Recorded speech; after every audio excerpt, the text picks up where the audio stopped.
چند مہینوں کے لیے جناب حلیمہ کے پاس بھیجے گئے تھے، تو مسلمان جناب حلیمہ کا ذکر تو کرتے ہیں، لیکن جنہوں نے پالا فاطمہ بنت اسد نے رسول اللہ کو، ان کا ذکر ہی نہیں کرتے، صرف اس لیے کہ علی کی ماں ہے۔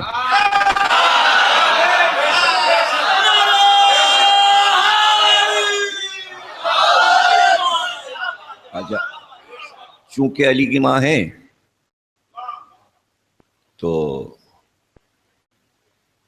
اب یہ ایک ایسی بات ہے کہ جہاں اگر علی کی ماں ہے تو آپ ذکر کیوں نہیں کریں گے؟ اور کہیں گے، اگر آپ یہ کہہ دیں گے کہ علی دشمنی، تو وہ مانیں گے نہیں، بھئی ہمارے تو چوتھے خلیفہ ہیں، دشمنی کہاں ہے؟ اچھا، جب چوتھے خلیفہ ہیں تو پھر چوتھے خلیفہ کا ذکر کیوں نہیں کرتے آپ بحیثیت رسول اللہ کی پرورش کرنے والی بیوی کی حیثیت سے؟ تو یہاں پر مسئلہ پھر پتہ چلے گا کہ نفسیاتی مسئلہ کیا ہے، یعنی علی سے دشمنی نہیں ہے، علی سے کوئی دشمنی نہیں ہے کہ علی دشمنی کی وجہ سے ہم ان کی والد گرامی کا ذکر نہیں کرتے، نہیں، یہ مسئلہ نہیں ہے، وہ مسئلہ وہ بتائیں گے نہیں، وہ ہم بتائیں گے اور ہم ہی بتا سکتے ہیں۔ وہ اس لیے کہ وہ مسلمان جو ہیں اپنے کو سب سے زیادہ دنیا کا عادل سمجھتے ہیں، ہم بڑے انصاف پسند لوگ ہیں، تو ہم اس لیے علی کی ماں کا ذکر نہیں کرتے کہ اس سے پہلے کے جو 3 خلفاء ہیں ان کی اماؤں کا ذکر نہیں ہے۔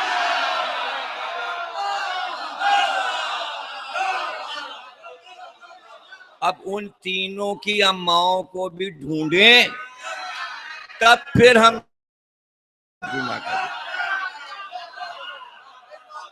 اور یہی مسئلہ علی کے باپ کا بھی ہے کہ اب تک مسلمانوں نے علی کے باپ کے ایمان کو نہیں مانا، مجبوری درجے، چونکہ 3 خلفاء کے ابا کافر تھے۔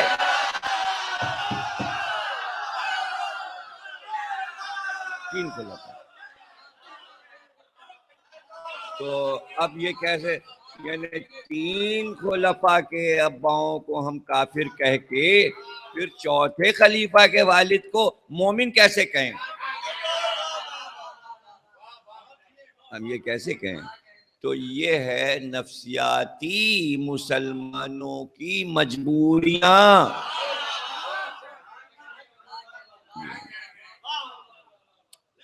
تو اب یہ نفسیاتی مسائل کا تو دیکھیے نا کوئی علاج ہی نہیں، اس کے لیے تو نفسیاتی ہاسپٹل ہیں، تو وہ بھی مسلمانوں کے بنائے ہوئے ہیں، تو کہیں گے ہاسپٹل تو ہم نے بنایا، کہ ہم ہی علاج کرائیں؟ تو یہ بھی ایک مسئلہ ہے۔ تو آپ دیکھیے کہ ہم ذہنی طور پر نفسیات سے کتنے آزاد ہیں کہ ہمارے اوپر کوئی نفسیاتی دورہ نہیں پڑ سکتا، لیکن ہم ذہنی طور پر آزاد ہیں، اور یہ آزادی ہم نے حاصل کی ہے صرف قرآن کے حکم کے مطابق کہ آپ کو طاغوت سے بچنا ہے، تو ہم نے طاغوت سے پیچھا چھوڑا لیا قرآن کے حکم کے مطابق، اس لیے ہم آزاد ہیں اپنے بیانات میں کہ اجداد پیغمبر کو کھل کر داد دے سکتے ہیں، پیغمبر کے پورے خاندان کو ہم خراج عقیدت دیں۔ مسلمان آزاد نہیں ہے، مسلمان کا نفسیاتی مسئلہ بنی امیہ ہیں، چونکہ ہمارے یہاں تمام زیارتوں میں بنی امیہ پہ لعنت ہے، اس لیے ہم آزاد ہیں. لیکن ہمیں پریشانی نہیں ہے، اس لیے کہ ہمارے تمام ائمہ نے اور رسول اللہ نے اور قرآن نے بنی امیہ پہ لعنت کی ہے، اس لیے ہم آزاد ہیں اور ہمیں کوئی ذہنی پریشانی نہیں. مسلمانوں کی یہ پریشانی ہے کہ وہ صرف ظاہر دیکھتے ہیں، اور ان کی پریشانی ہے کہ بنی امیہ نے تو کلمہ پڑھ لیا تھا، تو چونکہ کلمہ پڑھ لیا تھا تو مسلمانوں کی مجبوری ہے کلمہ پڑھنا. ہماری یہ بھی مجبوری نہیں ہے، کلمہ پڑھوائی کا مسئلہ ہماری مجبوری نہیں ہے، یہ امت کا مسئلہ ہے، ہمارا مسئلہ.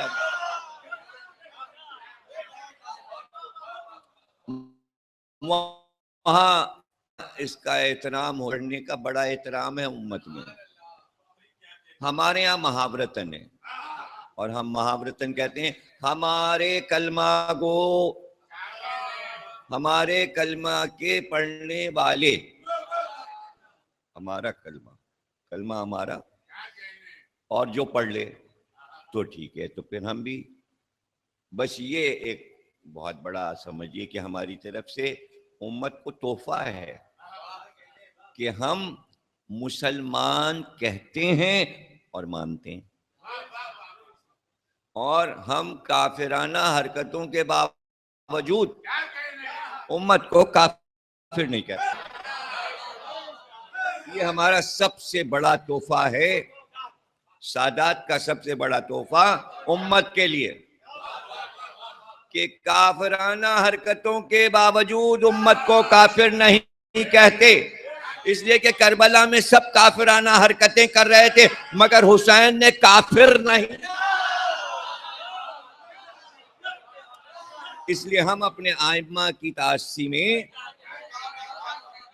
امت کو کافر نہیں کہتے، اور جب امت اپنے سرداروں کو کافر کہتی ہے تو ہم برا بھی نہیں مانتے.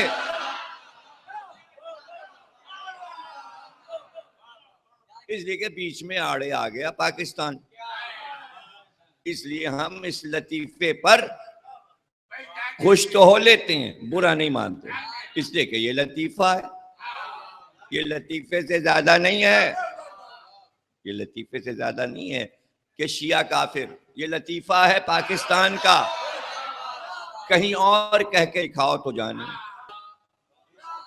امریکہ میں کافر کہہ کے دکھاؤ، لندن میں کافر کہہ کے دکھاؤ، انڈیا میں کافر کہہ کے دکھاؤ. چونکہ ملک پہ تم نے قبضہ کر لیا تو آرام سے تم یہاں کہہ لیتے ہو شیعہ کافر. باہر نکلو یہاں سے تو ہم بھی دیکھ لیں. وہ امریکہ میں عاشور کے دن پرچے بانٹ رہے تھے، شیعہ کافر شیعہ کافر، 2 منٹ میں سب گرفتار ہو گئے. وہاں تھوڑی آپ یہ کر سکتے ہیں، وہاں نہیں کر سکتے آپ. وہاں کے قانون اور ہیں، یہاں کا قانون اور ہے. حالانکہ یہاں بھی فوراً گرفتار کیا جانا چاہیے. یہ توہین رسالت میں آتا، اولاد رسول کو کافر کہنا توہین رسالت ہے. قانون بنا کے عمل نہیں ہو رہا تو ہم اس پر برا کیوں نہیں مانتے، یہ بھی سن لیجئے.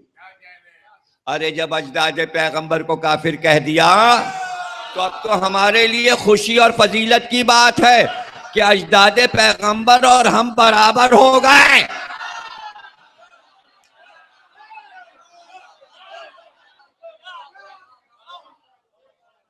اب ہم یہ سوچتے ہیں کہ ہم اپنا دفاع کریں یا رسول کے گھرانے کا دفاع کریں. تو چونکہ ہماری سرشت میں دفاع جو ہے وہ اجداد رسول کا ہے، ہم اپنا دفاع کرتے ہی، اس لیے کہ ہمارا دفاع وہ خود کرتے ہیں، ہمارا دفاع وہ کرتے ہیں. تو ہمارے لیے اجداد میں کوئی کافر نہیں ہے. ہاں تو استعمال ہی اجداد پیغمبر نے کیا، تو ان کی ایجاد ہے. یہ ایجاد زبان سے نہیں کہی جاتی، اللہ نے بہت سی چیزیں بنا دی، کہنے کی ضرورت نہیں ہے. انسانی عقل اسے محسوس کر کے خود ہی فیصلہ کر لیتی ہے کہ یہ سیاہ رنگ ہے، یہ سفید ہے، کنٹراسٹ بنایا ہے، یہ رات ہے، یہ دن ہے، اس سے یہ پہچانو، اس سے یہ پہچانو. تو بنی ہاشم کو بنا کے اللہ نے کہا یہ پہچانو کہ جو ان کے مقابل عرب میں ہے وہ کافر ہے، بات ختم ہو. تھی جو ابو طالب کے مقابل کھڑے ہیں کافر ہیں، جو حضرت عبد المطلب کے مقابل کھڑے ہیں وہ کافر تھے، جو جناب ہاشم کے مقابل تھے وہ سب کافر تھے. تو کافر وہ تھے، وہ کافر بن گئے. کافر کہتے ہیں کالے کو، سیاہ کو. تو کفر اندھیرا ہے، تو اس کے معنی ہاشمی روشنی تھے تبھی اندھیرا تھا، تبھی اندھیرا. تو یہاں پر جب روشنی پھیلے گی تو اندھیرا سمٹے گا. تو آپ سے آپ جو سمٹ رہا ہے وہ اندھیرا ہے.